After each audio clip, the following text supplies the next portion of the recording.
ब्रह्मानन्दं परमसुखदं केवलं ज्ञानमूर्तिं द्वन्द्वातीतं गगनसदृशं तत्त्वमस्यादिलक्ष्यम् एकमनित्यमविमलमचलं सर्वधी साक्षिभूतं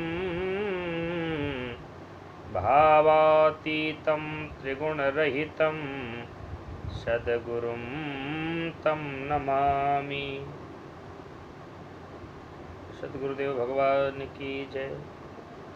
प्रत्येक मनुष्य के हृदय में ये भाव रहता है कि हम सद्गुरु को कैसे समझें।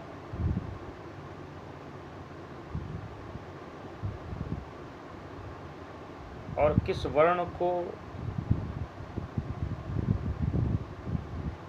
किसे गुरु बनाना चाहिए। अग्निर्गुरो द्विजातीनां वर्णानां ब्राह्मणो गुरु पतिको गुरु पत्नीनाम् अभ्यागतो सर्वं गुरु। अग्निर्गुरो द्विजाति नाम, ब्राह्मण का गुरु है सन्यासी। वर्णानाम ब्राह्मणों गुरु, अन्य वर्णों के व्यक्ति को ब्राह्मण को गुरु बनाना चाहिए। जगदा गुरु ब्राह्मणा। पति एको गुरु पत्नी नाम, पति का गुरु उसका पति है। यदि दीक्षा लें पत्नी तो एक साथ में लें। यद्यपि गुरु मंत्र किसी को बताया नहीं जाता है, लेकिन पति पत्नी का जोड़ा एक गिना जाता है, दो नहीं होते हैं, पति पत्नी एक होते हैं। इसलिए पति पत्नी एक साथ दीक्षा ले सकते हैं।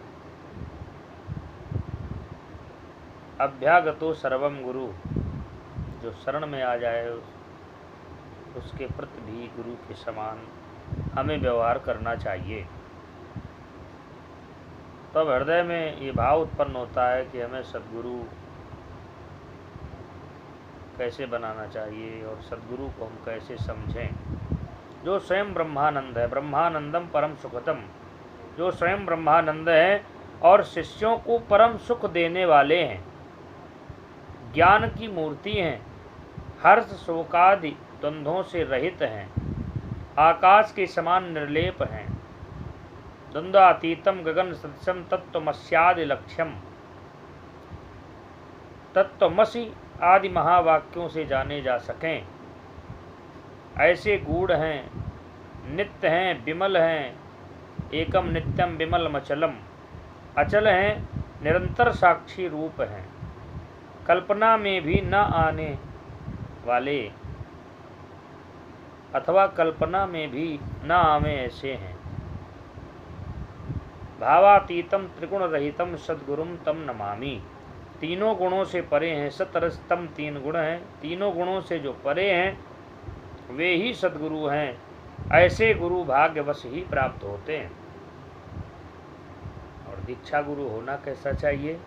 जो शांत हो, जिनके हृदय में शांति हो, जिनमें मात्सर्य का नितांत अभाव हो, जो श्री कृष्ण के अनन्य भक्त हों, जिनके मन में श्री कृष्ण प्राप्ति की निरंतर लालसा रहती हो और श्री कृष्ण की प्राप्ति के सिवा दूसरी कोई कामना न हो, अर्थात भगवत प्राप्ति की ही कामना हृदय में जिनके हो, जो भगवत कृपा के सिवा दूसरे किसी साधन का भरोसा न करते हों, केवल भगवान पर भरोसा करते हों, जिनमें क्रोध और लोभ लेश मात्र भी ना हो। क्रोध भी नहीं होना चाहिए और लोभ भी नहीं होना चाहिए। लोभी गुरु लालची छेला होए नरक मोह ठेलम ठेला, हरई शिष्य धन शोक न हरई, सो गुरु घोर नरक माँ परई। शिष्य के हृदय में भी ये भावना होनी चाहिए कि गुरु की वस्तु के प्रति या गुरु के प्रति समर्पण होना चाहिए। किसी भी प्रकार का स्वार्थ और लोभ नहीं होना चाहिए। और गुरु के हृदय में भी शिष्य के प्रति शिष्य की वस्तु या शिष्य के प्रति किसी भी प्रकार की आसक्ति, किसी भी प्रकार का लोभ नहीं होना चाहिए।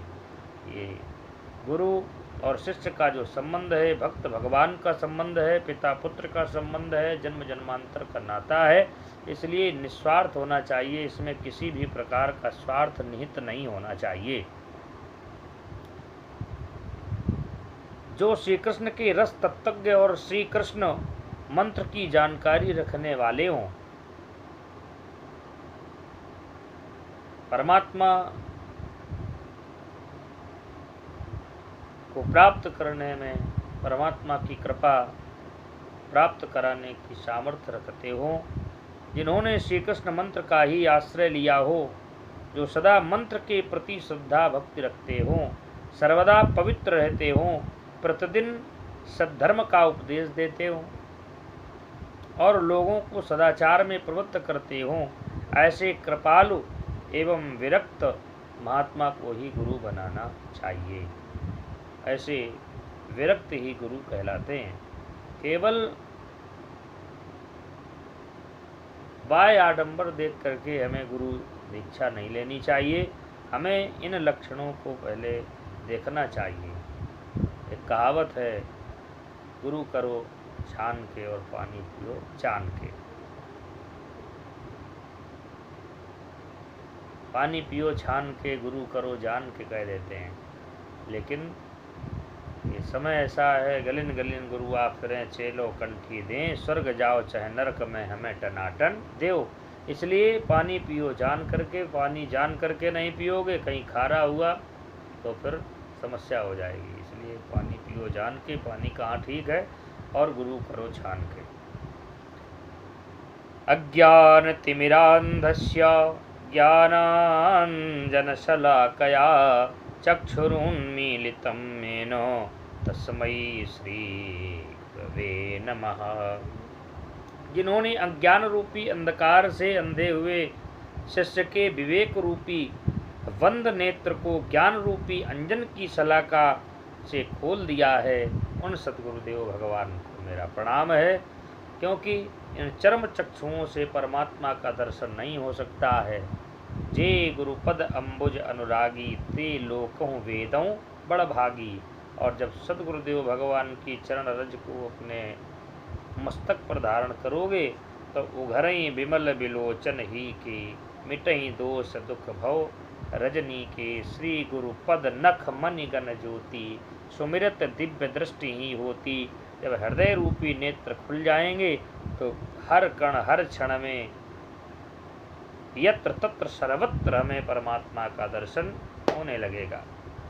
शिष्य का ये भाव होना चाहिए, हमारे गुरुदेव भगवान गुरु ब्रह्मा गुरु विष्णु गुरुदेवो महेश्वरा, गुरु साक्षात परब्रह्म तस्मै श्री गुरुवे नमः।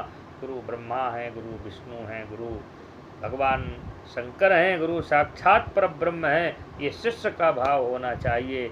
लेकिन गुरु कदाप अपने हृदय में ये भाव न लाएं कि मैं ब्रह्मा हूँ, मैं विष्णु हूँ, मैं शंकर हूँ, मैं ब्रह्म हूँ। एक दिन उसी गुरु एक तत्व है और उस गुरु में ब्रह्मा विष्णु शिव और ब्रह्म का दर्शन करते करते एक दिन साक्षात परब्रह्म परमात्मा का साक्षात्कार सानिध्य हमें प्राप्त हो जाता है। ऐसे सद्गुरुदेव भगवान को सत सत वंदन करते हैं, सत सत प्रणाम करते हैं। बोले सद्गुरुदेव भगवान की जय।